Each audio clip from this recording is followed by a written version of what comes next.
دوسرا سوال تھا وہ یہ تھا ذوالقرنین کے بارے میں. ہاں جی جی جی جی کہ یہ آپ سے پوچھتے ہیں ذوالقرنین کے بارے میں تو ہم آپ کو اس کا کچھ حال سناتے ہیں. اللہ تعالیٰ کہتا ہے, یہاں اللہ پریزنٹ نہیں یوز کر رہا, دیکھ لیں فرق کتنا ہے. وہاں اللہ کہتا ہے کہ آپ دیکھ رہے ہیں, یہاں اللہ کہتا ہے کہ ہم آپ کو سناتے ہیں کہ وہ کیا تھا. اب ذوالقرنین کا واقعہ جو ہے نا یہ اس لیے بہت ہی اہمیت کا رکھتا ہے کہ ذوالقرنین نے انٹر گلیکٹیکل ٹریول کیا ہے. جی اچھا بالکل ٹھیک ہے, ذوالقرنین ایک دنیا سے دوسری دنیا میں ٹریول کیا ہے انہوں نے. پورٹل سے. اور ہمارے عربی کے جو لوگ ہیں وہ اس کو سمجھتے ہیں, لیکن انفارچونیٹلی جب اردو میں ٹرانسلیشنز کی گئیں, ایک تو اردو کی زبان کی کمزوری ہے کہ اس کے پاس الفاظ کا ذخیرہ اپنا نہیں ہے اور وسیع نہیں ہے. اچھا. اور دوسرے نمبر پہ اردو میں ٹرانسلیشن ہو ہی نہیں سکتا قرآن, اچھا ہو ہی نہیں. یہ قلم اگر میں یہاں رکھ دوں تو ہم کہیں گے کہ جو پین ہے وہ میز کے اوپر پڑا ہوا ہے بالکل ٹھیک ہے, اور اگر یہ قلم یہاں ہے تو پھر بھی آپ کہیں گے کہ پین میز کے اوپر ہے, میز کے اوپر ہے ہوا میں. لیکن عربی میں یہ دونوں چیزیں ڈیفرنٹ ہیں. ہاں عربی کہتی ہے کہ القلم علی المکتب, وہ یہ ہے, لیکن القلم فوق المکتب یہ ہے. اچھا کہ یہ ہوا میں ہے, یہ تھوڑا فوق یہ ہوتا ہے صحیح, اور ال یہ ہوتا ہے. اردو میں یہ دونوں اوپر ہی تصور ہوں گے, اس لیے یہ تجربہ نہیں ہو سکتا. میں نے آپ کو پہلے بھی ایک آیت سنائی تھی, اللہ تعالیٰ نے کہا کہ میں نے تمہارے اوپر 7 راستے بنائے ہیں, تو وہاں فوقکم کا لفظ یوز کیا, میننگ دیر بھائی وہ راستے یہاں ہیں. اچھا ٹھیک ہے, زمین سے اوپر فضا میں, زمین سے اوپر فضا میں. واہ واہ واہ واہ. ٹھیک ہے, اب وہ راستے اللہ تعالیٰ ذوالقرنین کا قصہ شروع کرتے ہوئے کہتے ہیں کہ میں نے ایک لفظ یوز کرتے ہیں سبابا. جی سبابا, بابا اور اس کا ترجمہ انہوں نے سباب کر دیا, حتیٰ کہ یہ ایک جگہ ایک آیت پہ اسباب ترجمہ کرتے ہیں, اگلی آیت میں اسی لفظ کا رستہ ترجمہ کرتے ہیں, اگلی آیت میں اسی لفظ کا سامان ترجمہ کرتے ہیں. تو کیونکہ ان کے پاس ترجمہ ہے ہی نہیں. اب سبابا کا لفظ جو ہے صرف سورہ کہف میں یوز نہیں ہوا, یہ قرآن میں سورہ کہف میں 4 دفعہ یوز ہوا, اور 4 دفعہ اور جگہ قرآن میں یوز ہوا ہے. سورہ حج میں یوز ہوا ہے, سورہ مومن میں یوز ہوا ہے, اور سورہ سعد میں یوز ہوا ہے. ٹھیک. یہ جہاں جہاں استعمال ہوا ہے یہ اوپر جانے والے راستے کے لیے استعمال ہوا ہے. اور اللہ کہہ رہے ہیں ذوالقرنین کو کہ میں نے اس کو کچھ ثوابہ عطا کیے تھے, سارے نہیں کیے تھے. ذوالقرنین کو کچھ راستے بتائے, کچھ راستے ہم نے عطا کی, پورٹلز, کچھ پورٹل یا راستے ہم نے عطا کیے تھے. اب اگلی کسی اور جگہ پہ اللہ چونکہ 7 کہتا ہے, ادھر ذوالقرنین کے 3 سفر ہیں. میننگ دیر بائی کہ میں یہ سمجھا ہوں کہ 7 راستے ہیں, اس میں سے 3 عطا کیے گئے تھے ذوالقرنین کو, پورے 7 نہیں دیے گئے تھے. اور وہ 3 کے ذریعے سفر کرتے تھے جہاں. ہاں میں آپ کو اس کا بتاتا ہوں کہ وہ کیسے ہوا. اب وہ کہتے ہیں کہ میں نے اس کو کچھ سبابہ عطا کیے ہیں. آگے قرآن سورہ حج میں بھی سبابہ کا لفظ یوز کرتا ہے, اور وہیں بھی یہ کہتا ہے کہ یہ اوپر کیوں نہیں, سبابہ پہ چڑھ کے اوپر کیوں نہیں آ جاتے. پھر ایک جگہ پہ فرعون کہتا ہے حامان کو کہ اے حامان میرے لیے ایک اونچی بلڈنگ بناؤ تاکہ میں سبابہ تک پہنچ چکوں, وہ سبابہ جو آسمان کی طرف جاتا ہے, ٹھیک ہے, اور میں دیکھوں موسیٰ کے رب کو. اچھا ٹھیک ہے, باقاعدہ اونچی بلڈنگ, ٹھیک ہے, اور آسمان کی طرف جانے والا, وہاں بھی لفظ سبابہ یوز ہوا. یہ پیرامڈز اسی لیے تو نہیں بنے ہوئے, مائٹ بھی. اچھا, اس کے بعد اللہ تعالیٰ سورہ سعد میں کہتے ہیں کہ یہ جو لوگ کہتے ہیں کہ یہ زمین اور آسمان میں مالک ہیں, تو اگر یہ مالک ہیں تو پھر یہ سبابہ کے اوپر چڑھ کیوں نہیں جاتے. یعنی سبابہ کا لفظ یہاں بھی یوز ہوا ہے, وہ اوپر جانے کے لیے والے راستے کے لیے ہی استعمال ہوا ہے. تو اب اللہ کہتا ہے کہ ذوالقرنین پہلے سبابہ پہ چلا, ٹھیک ہے, اور وہ وہاں پہنچا جہاں سورج غروب ہو رہا تھا. او پورٹل کے ذریعے وہاں پر گئے جہاں پر سورج غروب ہو رہا. اس سبابہ پہ وہ چڑھا, اس سبابہ کو آپ پورٹل کہہ لیں, وام ہول کہہ لیں, جو مرضی کہہ لیں, بلیک ہول, لیکن قرآن اس کو سبابہ کہہ رہا ہے. تو اس ایک سبابہ کے اوپر چلا, اور پھر وہ وہاں پہنچا جہاں اس نے سورج کو ایک مڑی, بلیک مڑی سٹرکچر میں غروب ہوتا ہوا پایا. اب ایک طرف اللہ کہتے ہیں کہ میں نے پوری دنیا کے اوپر حکمرانی دی تھی ذوالقرنین کو, تو اور وہ نبی تو نہیں تھے؟ واللہ عالم جی ہم نہیں کہہ سکتے کیونکہ نبی صلی اللہ علیہ وسلم نے کنفرم نہیں کیا کہ وہ نبی تھے. تو اب اگر ان کی پوری دنیا پہ حکمرانی تھی تو سورج تو دنیا میں کہیں ڈوبتا ہی نہیں.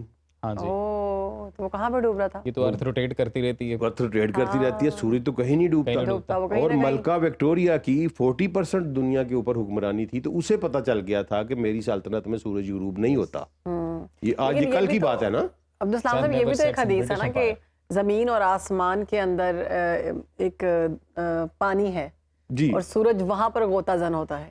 اب وہ نہیں, وہ یہ ہے کہ ایک آسمان سے دوسرے آسمان کے درمیان پانی ہے. ٹھیک ہے. اب یہ دیکھیں کہ سورج کہیں غروب ہو رہا ہے نا, تو کہاں غروب ہو رہا ہے, سٹار کہاں ڈائی کرتا ہے جا کے بلیک ہول میں. بلیک ہول میں.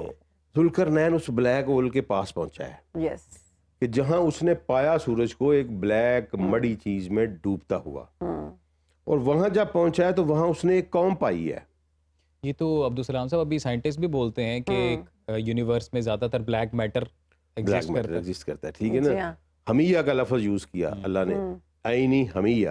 ٹھیک ہے نا جی, یعنی یہاں آپ کہہ لیں کہ ایک چشمہ تھا, یا عین کا مطلب ہے آنکھ, آنکھ جیسی شیپ تھی اس کی. اچھا ٹھیک ہے. تو آج وہ اگر بلیک ہول کی تصویر آپ دیکھیں, ایون یونیورس کی تصویر دیکھیں, تو وہ بھی آنکھ جیسی نظر آتی ہے. تو وہ وہاں پہنچا وہاں, اور مزے کی بات دیکھیں کہ وہاں اس کو ایک قوم پائی اس نے, وہاں زندگی تھی. اچھا. اور پھر اللہ وہاں کہتا ہے کہ ہم نے ذوالقرنین کو کہا کہ تو چاہے تو ان کو سزا دے چاہے رحم کر. اب یہ بڑا عجیب واقعہ ہے, اللہ نے اپنے پیغمبروں کو بھی یہ اختیار نہیں دیا کہ چاہے تو سزا دے چاہے. اللہ وہ کہتا ہے کہ جو برے ہیں ان کو سزا ملے گی, جو اچھے ہیں ان کو جزا میں جزا ملے, انعام ملے گا. اللہ ذوالقرنین کو وہاں ڈسکریشن دے رہا ہے, جس کو چاہے جو چاہے سزا دے لے, چاہے وہ ذوالقرنین کہتا ہے نہیں ان کو دعوت دوں گا, جو اچھے کام کریں گے ان کو نہیں کچھ کہوں گا, جو برے ہوں گے ان کو سزا دوں گا. اب یہ اس کا ایک سبابہ کا سفر ہے. پھر اللہ کہتا ہے کہ ثم فاطمہ سبابہ, پھر وہ ایک اور سبابہ کے اوپر چلا اور پھر پہنچا وہاں پہ جہاں سورج کو اس نے طلوع ہوتا ہوا پایا. اب یہ کہاں پہنچا, ایک وہ تو چلے بلیک ہول پہ چلا گیا, صحیح. یہ کہاں پہنچا, یہ نیبولا پہ پہنچا. اچھا وہاں پہ شروع ہو رہا تھا, نیبولا پہ پہنچا نا, جہاں سے سٹار جنم لے رہے ہیں. جنم لے رہے ہیں. ٹھیک ہے. اور وہاں اللہ تعالیٰ کہتے ہیں کہ ایک قوم تھی اور ہم نے سورج اور ان کے درمیان میں کوئی اوٹ نہیں بنائی تھی. اچھا. اس لفظ پہ, اس آیت پہ غور کریے گا کہ وہاں ایک قوم ملی اور ہم نے سورج اور ان کے درمیان میں کوئی اوٹ نہیں بنائی تھی. میننگ دیر بائی کہ ان کی ایٹماسفیئر نہیں تھی, اوزون لیئر ان کے اوپر نہیں تھی. ٹھیک ہے نا. اور آگے اللہ زور دے کے کہتا ہے کذالک, ایسا ہی تھا. یعنی یہ نہ سمجھنا کہ یہ کیا بات میں کر رہا ہوں, ایسا ہی تھا. اور وہاں جو کچھ تھا وہ سارا مجھے پتہ بھی ہے اور میرے احاطے میں بھی ہے. وہ ایک ایسی عجیب و غریب دنیا تھی. عبداللہ بن عباس کی روایت ملتی ہے, روایتاً تھوڑی سی ضعیف ہے لیکن قرآن کے اس نریشن میں فٹ بیٹھ رہی ہے کہ وہ ذوالقرنین جب وہاں پہنچا تو ایک مخلوق تھی جو دن کے وقت پانی کے اندر چلی جاتی تھی اور رات کو باہر آ جاتی تھی. اچھا. یعنی اس لیے کہ دن کے وقت سورج اور ان کے درمیان میں کوئی اوٹ نہیں تھی. اور اب یہاں اللہ تعالیٰ پوری سائنس بیان کر رہا ہے کہ تمہاری جو زمین ہے اس کے اوپر میں نے سورج اور آپ کے درمیان میں بلینکٹس بنائے ہیں, اوزون کے ڈیفرنٹ لیئرز بنائی ہیں تاکہ آپ سورج کی جو ریڈیشن سے محفوظ رہ سکیں. اور وہاں اللہ کہتا ہے کہ میں نے نہیں بنایا تھا. یہ اللہ کا, یہ اس کا دوسرا سفر ہے. اور یہاں کوئی کلام نہیں ہے, کوئی انٹریکشن نہیں ہے ذوالقرنین کا اس قوم کے ساتھ جو وہاں رہ رہی تھی. ٹھیک ہے. اب جب وہ تیسری, پھر اللہ کہتا ہے کہ وہ پھر ایک اور سبابہ پہ چلا, تیسرے پہ, اور پہنچا بین سدین. ٹھیک ہے, 2 سدین کے درمیان وہ پہنچا. ٹھیک ہے. اب صد کا لفظ ہم نے ڈھونڈنا ہے کیا ہے. اور عربی زبان میں صد کا لفظ قرآن پاک میں سورہ یاسین میں آیا ہے, اور وہاں آیا ہے ایک پردے کی شکل کا. اچھا 2 پردوں میں پہنچا، 2 پردے تھے، 2 سدین تھے، 2 جہاں پہنچا، ٹھیک ہے جہاں وہ پہنچا، بیریئرز سمجھ لیں آپ، ٹھیک ہے 2 بیریئرز کے درمیان میں پہنچا اور وہاں اس نے ایک قوم پائی، اور یہ تو کہتے ہیں انہوں نے ترجمہ کر دیا کہ وہ کوئی زبان نہیں سمجھ رہے تھے، ایسی بات نہیں، وہ کوئی بات پہ غور کرنے پہ تیار ہی نہیں تھے، قرآن کا اصل مطلب یہ ہے، صحیح، وہ یعنی سننا ہی نہیں چاہ رہے تھے کچھ، وہ سوائے اس کے کہ وہ کہہ رہے تھے کہ ذوالقرنین یہ یاجوج مجوج ہمیں کھا گئے، اچھا یہ مارے، وہ اس کے علاوہ وہ کوئی بات سننا نہیں چاہ رہے تھے۔ تو وہاں پہ یاجوج مجوج وہ نہیں تھی قوم، کوئی یاجوج مجوج ایک ایسی قوم تھی جو ان کے اوپر آ کے اٹیک کرتی تھی، بالکل، اور انہوں نے کہا کہ یہ اس زمین کے اوپر یہ فساد مچاتے ہیں، جس کا ہمیں بھی تو ہمیں اس سے بچاؤ۔